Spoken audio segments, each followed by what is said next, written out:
Yes, inshuti z'akadasohoka bakunzi ba TV Duniani Kote turagarutse kugira ngo tubapodetinge kugira ngo tubaye amakuru akomeje kugenda aturuka mu gihugu cy'u Burundi kuko amakuru noneho ni menshi cyane arimo agenda aturuka mu gihugu cy'u Burundi.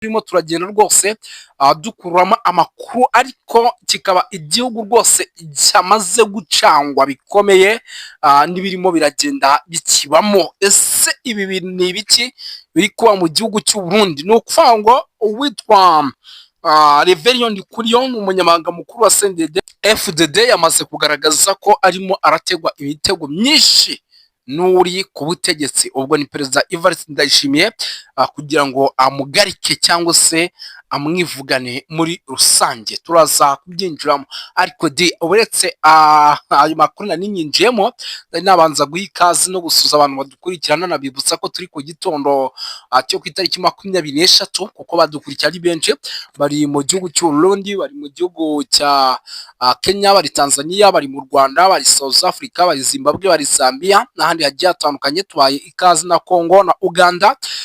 Ni benshi cyane badukurikira rero, nanone bari ku mugabane w'Uburayi mu ntara gatandatu diaspora, Ububiligi ndetse n'Ubufaransa, nabo tubahaye ikaze. UK n'ahandi hagiye hatandukanye tubahaye ikaze.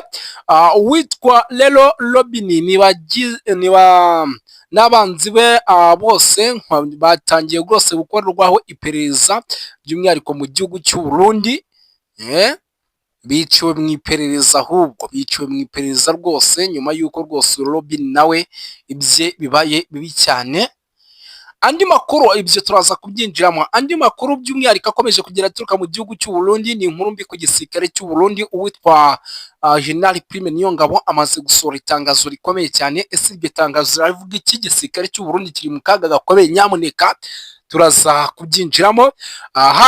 Uwitwa Bob Rugarika adaciye ku ruhande avuze ibya CNDD-FDD n'uburyo igiye gusenyuka. Ese ni mu buhe buryo bimeze bite?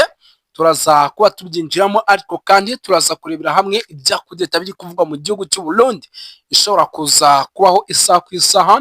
Hari benshi bakomeje kugenda banagaruka rwose ku kijyanye by'umwihariko n'ibirimo biragenda bivugwa hano, byemezwa ko icyitwa igihugu cy'u Burundi by'umwihariko kitakiyobowe na General Neva, ahubwo ubu tuvugana umugore we ari we uri kuyobora, kuko uyu General Neva asa nkaho ari mu buhungiro. Ese ni ukwera iki? Turaza kuba tubyinjiramo, turaza kugaruka kuri byinshi cyane bigiye bitandukanye, tugere tubapodetinga tubabwira uko situation ihagaze, kuko no mu bice bya Uvira baracyakomeje koherezayo abasirikare benshi mu rwego rwo kugira ngo Bujumbura itazahura n'akaga gakomeye cyane. Amasasu menshi yarayumvikanye ku kibuga cy'indege, benshi bati ese iki kibuga cy'indege ubundi hagati ya Tabara n'u Burundi kiri gukontororwa nande? Dore yuko bavuga ko na mama 23 yamaze kwinjira hano ku kibuga cy'indege, ubu ihafite abasirikare bahora bakineka uko bwije nuko bukeye. Turaza kubyinjira, muraza kumenya ese byo niko bimeze cyangwa se ko bimeze. Turaza gukomoza kuri byinshi cyane bigiye bitandukanye, ariko ndabona umuvandimwe nawe arimo agenda dusatira kugira ngo aze kuduha ubusesenguzi. Tubanze tumuhe ikaze kugira ngo abanze aduhe ubusesenguzi ndetse anatubwira amakuru ari kuvugwa mu gihugu cy'u Burundi y'indani muri presidence atuzaniye, ndetse anatubwire byinshi bigiye bitandukanye biri kubera hirya no hino ndetse no ku butaka bwa Repubulika ya Demokarasi ya Kongo. Ikaze. Nagomba dukore umwihwezo mutoya ku bijyanye n'ibiri ko biraba ku mupaka w'u Burundi n'u Rwanda, umupaka wa Kongo n'u Burundi aho bita Uvira, mu za Cibitoki n'ahandi. Dukore umwihwezo dukurikije aho amakuru ageze, aho intambara zigeze n'ibikorwa biriko birakorwa. Cyane cyane tubanje kwifatikanya n'abariko barabura ababo mu ntambara ziriko zirabera mu misozi yo mu Minembwe, aho ingabo z'u Burundi zifatikanije na FDLR na Wazalendo bagiye gutera abaturage bari pezible bibera hariya mu misozi, hanyuma bakabashora ku intambara kubera kagatima ko gutsemba abo mudahuje ubwoko, kagatima ko kugomba kutabana neza n'abandi, utitayeho amoko, inkomoko, ndetse n'ibitekerezo biba binyuranye muri politiki. Ugaca usanga rero izo drone, izo ntambara ziriko zirahitana wa muturage ata nyungu afite mu biriko birabera muri za politike zikorwa na guverinoma ya Kinshasa, guverinoma y'u Burundi, ndetse na politike muri make zibera muri kano karere zihitana umuturage mutoya mu gihe wewe ata nyungu abifitemwo mu biriko biraba. Nkaba ngomba rero gutanga pole, guhoza abantu bariko barabura ababo muri ibyo bice byose tuvuze. Hanyuma umwihwezo nagomba gukora cyane cyane burya mu bijyanye n'intambara ibera muri East Congo hariho ibintu byahindutse. Hariho ibintu byahindutse bivanye nuko abanyapolitike bafitaniye ibibazo muri izo ntambara bagerageje gushakisha igisubizo gishobora gutuma mu burengerazuba bwa Kongo haba amahoro, kuko murabona ko biteje ibibazo ku mipaka y'ibihugu bibanyi, haba guhereye muri Sudani y'Epfo ukaja muri Uganda, ukaja mu Rwanda, ukaja no muri Tanzania no mu Burundi. Murabona yuko uburengerazuba bwa Kongo bumaze guhungabana, ahanini byatumye ibyo bihugu bidashobora kugira amahoro, impunzi nyinshi, imigwi y'abicanyi iba ijagajagaraye muri ibyo bihugu, kandi ugaca usanga irakora ibikorwa byo guhohotera abaturage. Hanyuma rero nagomba twavuze byinshi ku bijyanye na politike zikorwa z'ibihugu. Turavuga iyo igihugu kidafite politike nziza, abakiyobora batababaye abanyagihugu, badashobora kwetablisa ibyo bita ordre kuri teritware y'ibyo bihugu, baketablisa ordre sécuritaire ahantu hose, canke ibyo twakwita badashoboye kwetablisa l'autorité de l'État. Ugaca usanga rero hari ibice bimwe by'ibihugu, amashamba canke uburere vyigaruriwe n'imigwi y'abicanyi canke iyindi migwi ikora ibikorwa bibi, canke iyindi migwi ishobora guhungabanya ibindi bihugu, nka ziriya duhereye muri Noro za EDF zikunda guhungabanya umutekano muri Uganda, za FDLR zihungabanya umutekano mu Rwanda. Ndetse burya ikibazo ca FDLR nico shingiro y'amatate amaze imyaka irenga 30 hari amatate mu burasirazuba bwa Kongo n'ubwicanyi bwahitanye imbaga y'abantu amamiliyoni n'amamiliyoni.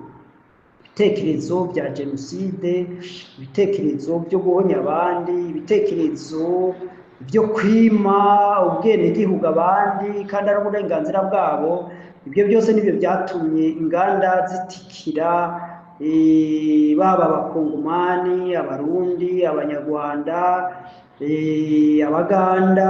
Urumva iyo igihugu nka Kongo nka kiriya kidashoboye gushiraho ubutegetsi bushobora kwetablisa l'autorité de l'État partout, kigashobora kwetablisa l'ordre public partout, la sécurité, usanga bigira ingaruka mbi no seulement kuri ico gihugu ahubwo no ku bindi bihugu biba bihana umupaka. Ico nagomba kuvuga rero niki, nagomba kuvuga yuko twakora umwihwezo ku biriko birakorwa ubu. Biriko birakorwa ubu, hari intambara ziriko ziraba.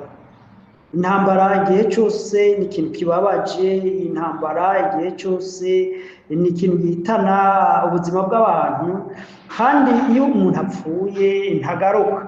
Iyo umuntu apfuye aba apfuye, ntagaruka, kugira ngo azosubira azuke agaruke. Cyo gituma burya ubuzima bw'umuntu ni katihabwa, ntawe ugomba kugambura ubundi, nta n'umuntu yagomba kugira any justification yo kuba yawukwambura ubuzima bw'umuntu. ariko rero ku nyungu z'abantu bakeya urashobora gusanga mu isi hariho intambara zigahitana ubuzima bw'abantu benshi, ndetse ubuzima bw'abantu badafite n'inyungu muri ibyo bintu biba biriko biraba. Nivyo rero bimaze imyaka myinshi kuva kuri independance biba mu bihugu biri mu karere k'ibiyaga bigari. Rero igitekerezo gihari, mbega umuti urashoboka yuko muri ibi bihugu by'ibiyaga binini umutekano ushobora kugaruka, amahoro akongera kabituze nk'uko mu ibindi bihugu bimaze imyaka myinshi biri mu mahoro? Nico kibazo twakwibaza. Hari intambara rero ziriko ziraba, izo ntambara zihuza coalition iri inyuma ya guverinoma ya Kongo, aribwo Burundi, Wazalendo, imigwi y'abamercenere n'ibindi bihugu byoba bishigikiye leta ya Kongo mwibanga, ari bya bihugu bya SADC byahora byari bifatikanije nabo mu ntambara yabereye Goma na Bukavu zigatsindwa, bashobora kuba baragiye ariko ibihugu byabo bikabandanya bishigikira mu buryo bw'ibikoresho cyangwa bw'amafaranga.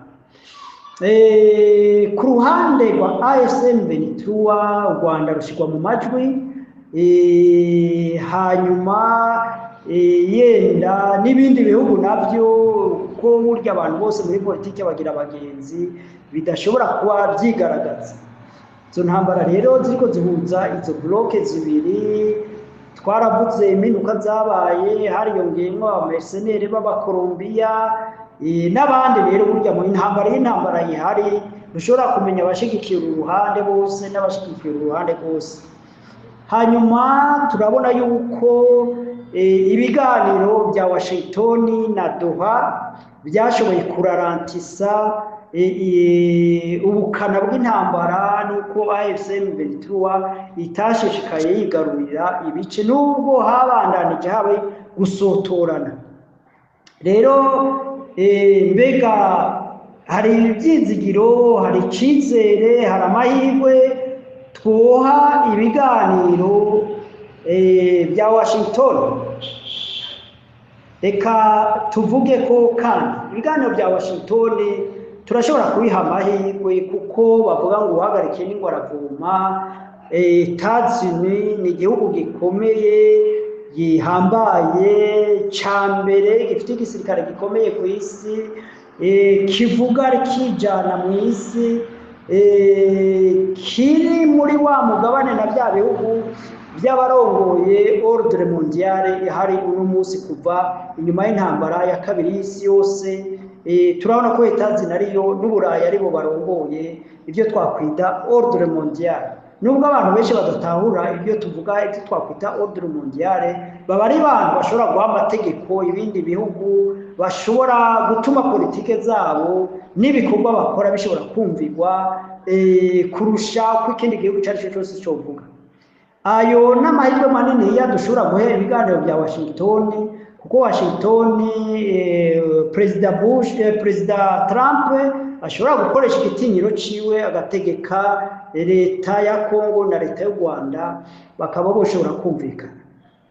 Ariko kandi mbega Trump twoshobora kumwizera turebye uko ariko arigenza mu matate y'Uburusiya na Ukraine, cyangwa amatata ari hagati y'Abisirayeli n'Abarabu? Dushobora kugira icizere yuko Trump ahari ashobora kugira icyo ahinduye ku byo twakwita la politique americaine mu bindi bihugu, canke ko impinduka ku bijanye na ordre mondial, kuko twabwiye ko Amerika n'Uburayi aribyo biri imbere mu kuyobora ibihugu byo ku isi.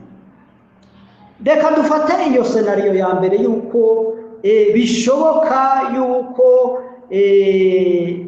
Amerika ishobora gukoresha igitinyiro cyayo igakorana n'u Rwanda na Kongo, maze amahoro akagaruka, amasezerano agashika kwako akagaruka. Na cyane cyane ko Amerika kuja muri ibyo biganiro igihe itumigwa na leta ya Kongo, Amerika ntabwo yaje ngo n'umutima mwiza ngo yifuza guhuza Amerika, yifuza guhuza Kongo n'u Rwanda, ahubwo nuko izigamwo inyungu.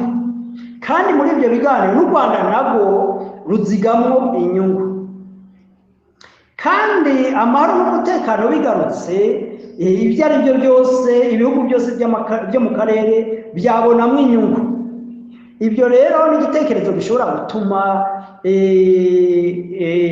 dushobora guha icyizere kininiya ibiganiro bya Washington, kuko ibiganiro bya Washington burya nibyo bidigita ibiganiro bya Doha, nubwo abo bihuza batandukanye ko urabona n'u Rwanda nubwo rutagaragara cyane canke Amerika, ariko Doha nabo nyene baba barimwo. Iyo leta ya Congo na AFC/M23 baganira i Doha, n'u Rwanda ruba rufitemo intumwa, na Amerika n'ubumwe bwa Afurika, ubumwe bw'Uburayi, ibihugu byinshi babifisemo abarimwo kugira ngo les facilitateurs. Rero dushobora gutanga amahirwe menshi cyane, kandi niyumvira yuko byaba ari politike nziza Amerika ihinduye politike yayo ku mugabane wa Afurika, kuko cyane cyane twaba tubona ko Amerika yinjiye mu buryo bw'urucuruzi n'ibihugu bya Afurika nabyo bikaba byahabonera akoyoko mu gukora amasezerano na cyane cyane ashingiye ku byo urucuruzi.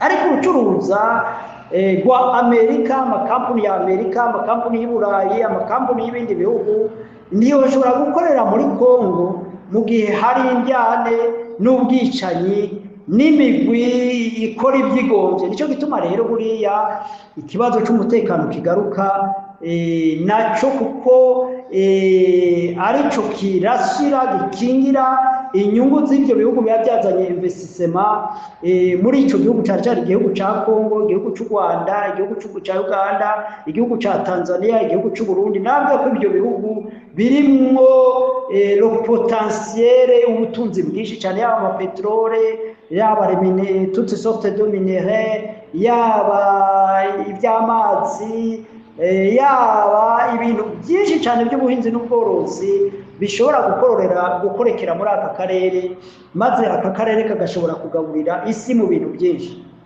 Nicyo gituma rero mubona ibihugu by'Uburayi, ibihugu bya Amerika, ibihugu by'Ubushinwa, ibihugu by'Uburusiya bitabyifuza gushingura ikirenge muri ibi bihugu by'ibiyaga bigari, kubera birimo ubutunzi bwinshi. Reka duha amahirwe ibi biganiro. Senariyo igira kabiri, mu gihe ibiganiro bitokunda noneho hakaba inzira yo gufata umuheto. Ico gihe u Rwanda gobangaje, AFC/M23 yobangaje,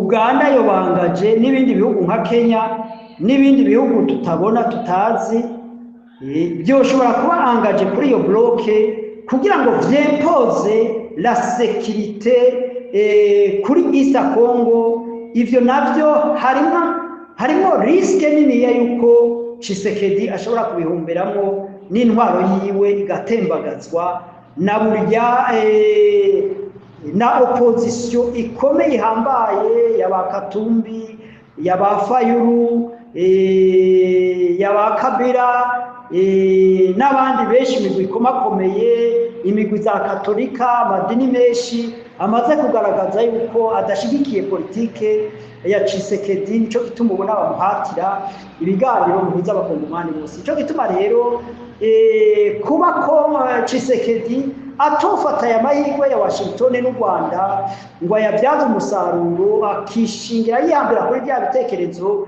byo gutuza abanyarwanda bari mu burengerazuba bwa Kongo, bari avuga ikinyarwanda, avuga igiswahili, bishobora kumuberamwo umuzi w'umururazi n'ubutembagazi bwiwe n'intwaro yiwe igatembagara, kuko urumva hari ibihugu bikomakomeye bifite inyungu mu mahoro n'umutekano muri East Congo, na cyane cyane nababwiye ko ubu politike z'ibyo bihugu byari biyoboye ordre mondiale biriko birahinduka, batakigomba gukorana n'abaperezida bari feke, abaperezida b'abanyantege nke, abaperezida badafite intwaro nziza, kuko nabo investissement zabo zija muri riske. Kuko iyo ugiye ko investissant atari umutekano, ahantu abategetsi bamunzwe na ruswa, ahantu hari ubwicanyi bw'uburyo bwose. Urumva ivyo nibirasira ivyo twakwita la sécurité des affaires.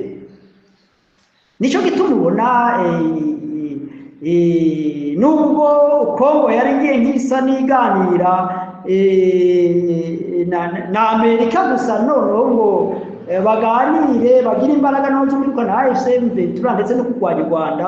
Urabona ko Amerika itabyemeye kuko babona ko u Rwanda rufite uruhara runiniya mu bijyanye no gukingira la sécurité des investissements muri East Congo, muri Congo no mu karere, kuko murazi yuko n'ubundi u Rwanda rusanzwe rufite ikirere, rusanzwe rufite ikiraka kazi gikorwa cyo gukingira les investissements z'Uburayi, z'Ubufaransa, muri Mozambique, kandi bakabona yuko bakoze neza ibikorwa babishyizeho byo kurwanya abateroriste, n'ubu bagikomeje bakabona yuko nicyo gituma babahaye imfashanyo yo kubandanya ivyo bikorwa.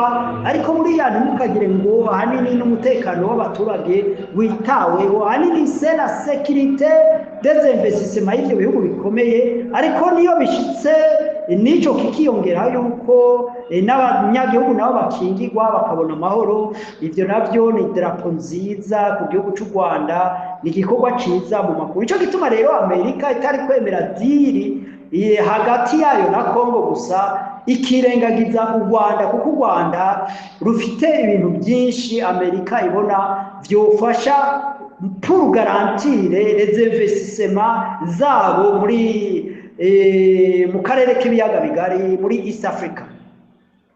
Nico gituma ngaho twogira kudosha pour u Rwanda, politike yayo internationale, politike yayo mu bijyanye n'iby'umutekano, politike yayo mu bijyanye no gutunganya neza igihugu. Ibyo twabakudosha kuko igituma bizigwa n'ibyo bihugu by'Uburayi, bya Amerika n'ibindi bihugu bikomakomeye by'Uburusiya n'Ubushinwa, ugasanga barahurira yuko u Rwanda rufite uruhara runiniya mu bijyanye n'uko ibihugu bikwiye kubana, n'uko ibihugu bikwiye gukorana, cyane cyane dans les affaires.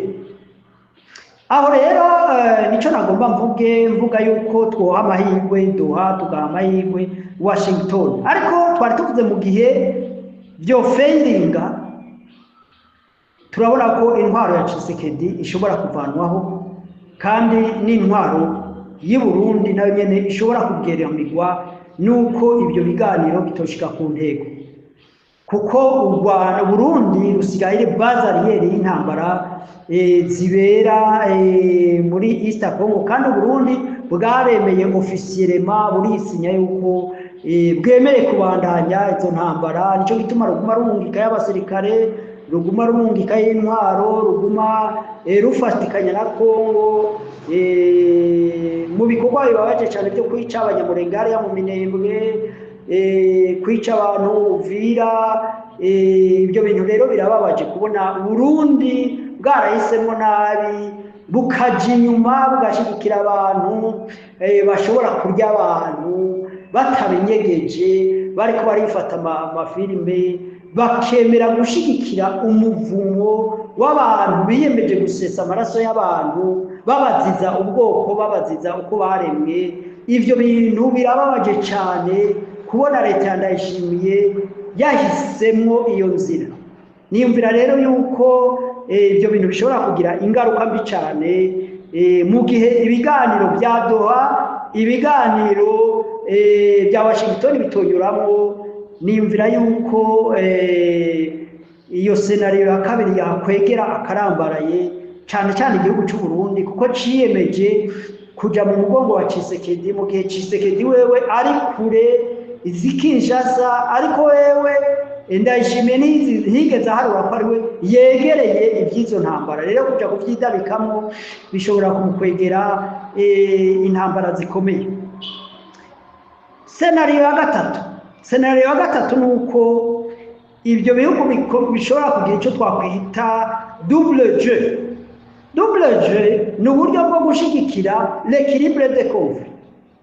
Bakaba bashigikira leta ya Kongo, wanashaka bagashigikira n'u Burundi, abandi bagashigikira AFC/M23, bagashigikira n'u Rwanda, kugira ngo n'ibyo biganiro ntihagire icyo bishikako bikazoguma biganirwa biva Arusha bija Nairobi bija Mozambique bija Angola bigaruka bija South Africa bigaruka bija Uganda bigaruka bisubira muri Amerika bisubira za Doha imyaka n'imyaka ikazohera abantu bari mu biganiro n'ubwicanyi butagira iherezo.